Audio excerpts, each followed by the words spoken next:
یہاں سے کسی کو لے جاتے تھے نا دبئی، دھوکہ دے کے، اور لے جاتے تھے یورپ میں، عرب ممالک میں دھوکہ دے کے لے جاتے تھے، تو وہ بھی کوئی خواب ہی تو دکھاتے تھے کہ اتنے لاکھ تنخواہ ہوگی، اتنا کچھ ہوگا۔ وہاں جا کے پتہ چلتا تھا کہ جیب سے بھی دینے پڑیں گے کچھ۔ بہت سارے لوگ ایسے ہوتے ہیں، وہ سارے خوبصورتی کے نام پر ہی دھوکہ دیتے ہیں۔ آپ کو پتہ ہے کہ جو آدمی کسی کو لالچ دیتا ہے تو کسی کو لوٹنے کے لیے اسے لالچ دینا بڑا ضروری ہوتا ہے۔ لوگ پہلے لالچ دیتے ہیں پھر لوٹتے ہیں، پہلے مکمل لالچ دیتے ہیں، یہ چیز مل جائے گی، یہ چیز مل جائے گی۔ لوگ مکمل لالچ دیتے ہیں، اس کے بعد پھر لوٹتے ہیں۔ اور اگر لالچ نہ دیں تو کوئی آدمی قابو آئے گا؟ لوگ لوٹتے ہیں لالچ دے کر۔ اچھا، اب وہ جو جس کو لالچ دیا جا رہا ہوتا ہے وہ کہہ رہا ہوتا ہے کہ نہیں نہیں تمہیں نہیں پتا، وہ اس وقت ماننے کو تیار نہیں ہوتا۔ وہ کہتا ہے تو خوبصورت باتیں کر رہا ہے، اتنی اچھے پیغام دے رہا ہے، تم میرے دشمن ہو، تم مجھے منع کر رہے ہو۔ ہوش تب آتی ہے کہ جب سب کچھ لٹ جاتا ہے۔ عورت کو ویسے بھی قابو کرنا بڑا آسان ہوتا ہے۔ اعلیٰ حضرت بریلوی رحمۃ اللہ علیہ فرماتے ہیں بیٹیاں نازک شیشیاں ہوتی ہیں، ان کو تو ذرا سی چوٹ لگے تو ٹوٹ جاتی ہیں۔ دیکھیں کتنا بڑا جملہ کہا بریلی کا امام، نازک شیشیاں، ذرا کوئی آدمی گمراہ کرتا ہے، ذرا خراب کرتا ہے۔ اب دیکھیں نا، یہ جو بچیوں کو بچے مس گائیڈ کرتے ہیں، انہیں بڑے بڑے خواب دکھاتے ہیں، وہ بیچاری ماں باپ کو چھوڑ کے، بہن بھائی کو چھوڑ کے اس کے ساتھ شادی کرتی ہے، پھر جو اس کا بعد میں اشر ہوتا ہے، آپ ادلیاں نو سردار پہن تکے تے شرما والیاں نو جھوٹے ڈولیاں دے۔ پھر وہ بیچاری ماں باپ رکھتے نہیں، وہ ظلم کرتا ہے، تو کتنی بڑی تکلیف میں وہ بچی آ جاتی۔ نازک شیشی ہوتی ہے نا تو ٹوٹ جاتی۔ یہی حال اب جدید خواتین اور یہ جو کچھ اینکر پرسن ہے، یہ اصل میں نا یہ آپ کو سیاست سکھاتے ہیں، لیکن یہ مادر پیدر آزاد لوگ ہیں، بالکل آزاد۔ یہ تو علماء شور نہ کریں، بات نہ کریں، گفتگو نہ کریں، مشائخ بات نہ کریں، اور یہ جو کچھ سنجیدہ اور دینی طبقہ ہے یہ کچھ شور نہ کرے، یہ تو روڈوں پہ ننگے ہو کے آ جائیں معاذ اللہ۔ خوفناک نظریہ رکھتے ہیں یہ لوگ۔ عورت کو کہتے ہیں تیرے حقوق ہم تجھے لے کے دیں گے، مثلاً وہ کون سا حق ہے جو تم نے لے کے دینا ہے؟ میرے نبی کریم صلی اللہ علیہ وسلم اس کو بیٹی بھی بنایا ہے، اس کو بہن بھی بنایا ہے، اس کو ماں بھی بنایا ہے، اسے بیوی کا عالی شان رتبہ بھی عطا فرمایا ہے۔ اور چونکہ بیٹی کا بھی حق بڑا بیان کیا جاتا ہے، بہن کا بھی، ماں کا بھی، اور بیوی کے معاملے میں لوگ سمجھتے ہیں کہ زیادہ بات نہیں کرنی چاہیے، شاید مسئلہ خراب ہو جائے۔ حالانکہ نبی پاک صلی اللہ تعالیٰ علیہ وسلم نے بیوی کے بارے میں پتہ کیا فرمایا؟ فرمایا جب تم نکاح کر لیتے ہو تو اپنا ایمان محفوظ کر لیتے ہو۔ اب میں اس کی شرح نہیں کرتا، آپ خود کر لیجئے گا کہ وہ ایک ایسی شخصیت ہوتی ہے کہ جس کی موجودگی میں آپ کا ایمان محفوظ ہے۔ اب میں نہیں سمجھتا کہ اس سے بڑی بات کوئی اور ہو سکتی ہے، جس کی موجودگی میں آپ کا ایمان، اور بھئی یہ حدیث پاک عرض کر رہا ہوں، نکاح جب کوئی کر لے تو اس نے اپنا ایمان مکمل کر لیا، اس کا معنی یہ ہوا کہ آپ کا ایمان محفوظ ہے اس کی موجودگی میں۔ تو اس سے زیادہ بھی، یعنی ایمان سب سے قیمتی چیز ہے نا، تو اس کے محفوظ ہونے کی وجہ حضور نے نکاح بیان کر دی۔ اب میرا خیال ہے بیوی اگر کوئی اس سے بڑا حقوق مانگے گی تو بیوقوفی کرے گی۔ اتنا بڑا درجہ نبی کریم نے اسے عطا کر دی، اتنا بڑا مقام دے دیا کہ تو خامد کے ایمان کے محفوظ ہونے کا ذریعہ بن گئی ہے۔ عورت کو جو حقوق رسول کریم صلی اللہ تعالی علیہ وسلم نے عطا فرمائے، نبی پاک نے جو حقوق دیے، دیکھیں نا، حضرت عبداللہ ابن عمر رضی اللہ تعالیٰ عنہ کی اہلیہ بیمار تھی، تو جلدی جلدی سے وہ آئے، تو جب بہت جلدی ہو، سفر بڑا شدید تھا، تو آپ نے جلدی سے نماز ادا کی، جلدی سے چلے۔ آپ کے خادم کہنے لگے حضور خیریت ہے؟ فرمایا میری بیوی بیمار ہے۔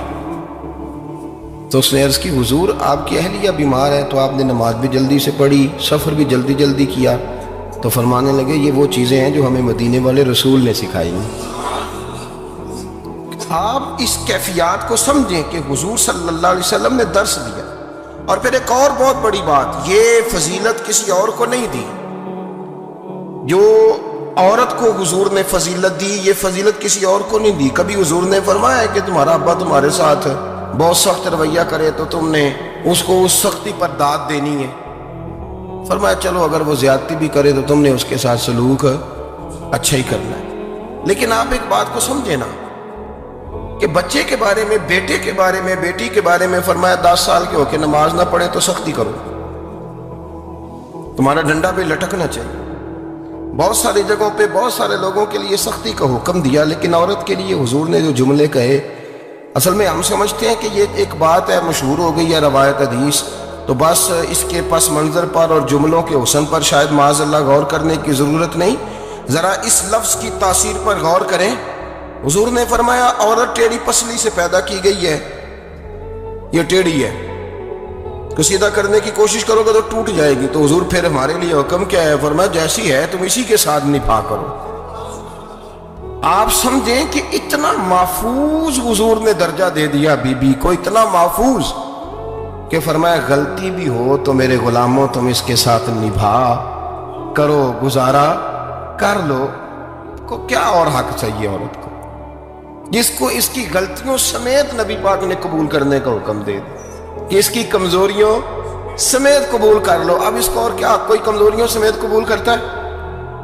کبھی آپ دکان پہ بیٹھے ہو تو آپ کہیں بھی اس میں یہ بھی غلطی، میرے مال میں یہ بھی کمزوری ہے، یہ بھی کمزوری ہے، یہ بھی کمزوری ہے، تو کر لے قبول؟ کرتا ہے کوئی؟ کوئی شخص ایسا ہو جو کسی چیز کی کمزوریاں بیان کر کے کہ اسے قبول کرو؟ پر رسول کریم صلی اللہ تعالی علیہ وسلم نے نا ہمیں سبق دیا، حضور نے ہمیں درس دیا، نبی پاک نے ہمیں پیغام دیا۔ فرمایا یہ ٹیڑھی ہے، سیدھی کرنے کی کوشش کرو گے تو بیچاری ٹوٹ جائے گی، تو اس کے ساتھ نبھا کر جاؤ۔ آپ میری بات کو سمجھیے گا۔ چلیں میں اس پر ایک اور بخاری مسلم کی حدیث پڑھتا ہوں۔ حضرت سلمان فارسی رضی اللہ تعالیٰ عنہ اور حضرت ابو درداء کے درمیان بھائی چارہ تھا۔ مکے سے مدینے جب لوگ آئے تو حضور نے بھائی بھائی بنایا تھا، ان کے درمیان بھائی چارہ تھا، تو ابھی پردے کی آیات نازل نہیں ہوئی تھی، تو لوگ ایک دوسرے کی طرف جاتے تھے۔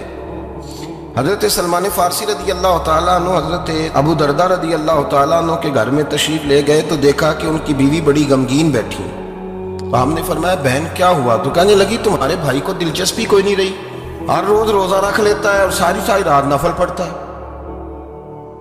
حضرت سلمان فارسی کہنے لگے ٹھیک ہے کر لیتے ہیں بندوبست۔ نماز دین ہے کہ نہیں؟ دین ہے نا یہ چیزیں۔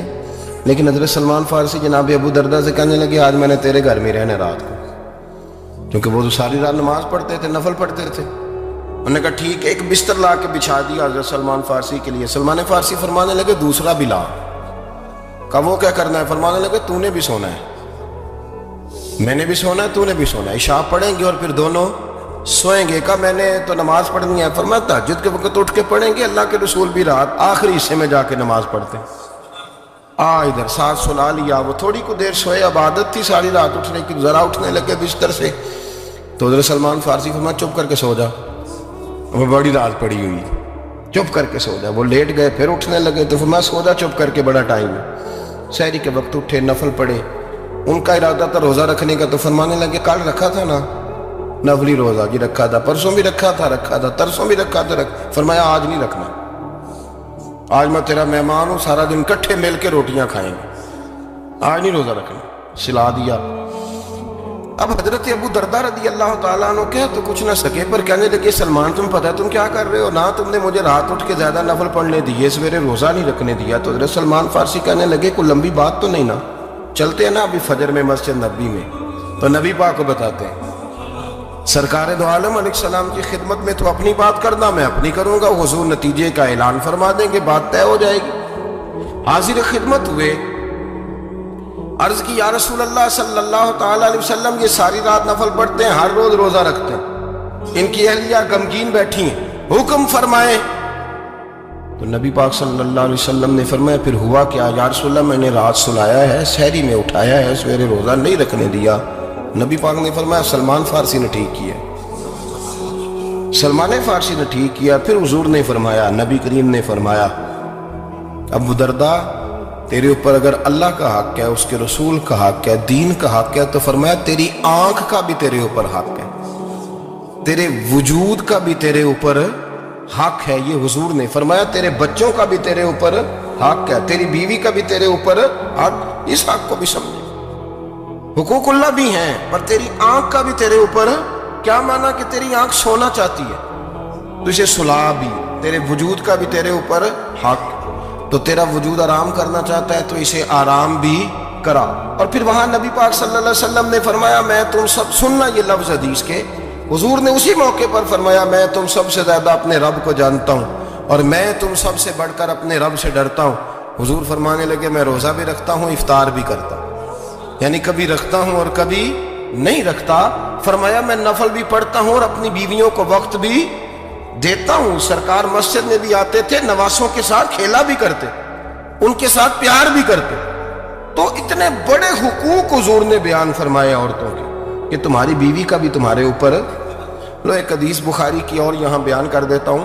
ایک شخص نے آ کے عرض کی یا رسول اللہ صلی اللہ تعالی علیہ وسلم جہاد کے لیے تیاری ہو گئی ہے, صفیں بن رہی ہیں, مجاہدین کی تیاری ہے, تو میرا بھی نام لکھ دیا گیا ہے مجاہدوں کی لسٹ میں, لیکن یا رسول اللہ صلی اللہ تعالی علیہ وسلم میری بیوی نے حج کی تیاری کر لی ہے اور میرے دوستوں نے, صحابہ نے میرا نام مجاہدین کی لسٹ میں لکھ دیا, تو میرے لیے کیا حکم ہے؟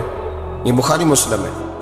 تو نبی پاک صلی اللہ تعالی علیہ وسلم نے فرمایا جہاد پہ کوئی اور چلا جائے گا تو بیوی کے ساتھ حج کرنے جا, اسے محرم کی ضرورت ہے, وہ تیرے بغیر کیسے جائے گی؟ مجاہدین کو تو اور مجاہد مل جائے گا, پر تو اپنی بیوی کے ساتھ جانا. نبی پاک صلی اللہ علیہ وسلم نے مرد کو محافظ بنایا ہے, عورت کو مرد کا قیدی نہیں بنایا, بلکہ عورت کو حفاظت عطا کی اور مرد کو اس کا محافظ بنایا. اب بچیاں آزاد ہونا چاہتی ہیں, اور آزادی بھی وہ والی کہ جو بنیادی طور پر آزادی نہیں, فحاشی ہے. میں نے بہت پہلے کہا ہے کہ اسلام بیٹیوں کو قیمتی سمجھتا ہے. جس بندے کے پاس 20 تولے سونا ہو وہ چوک میں لے کے نہیں آتا, وہ قیمتی چیز ہے, اس نے چھپا کے رکھی ہوتی ہے. تو جو نبی پاک صلی اللہ علیہ وسلم کا کلمہ پڑھنے والے بیویاں, اسلام انہیں قیمتی سمجھتا ہے. کہتا ہے کہ تم قیمتی ہو لہذا گھر کے اندر رہو, تم باہر نہ ہو. لیکن عورتیں ہیں کہ ان کو بلا وجہ لوگ خراب کر دیتے ہیں اور بلا وجہ وہ اس مغالطے کا شکار ہو جاتے ہیں.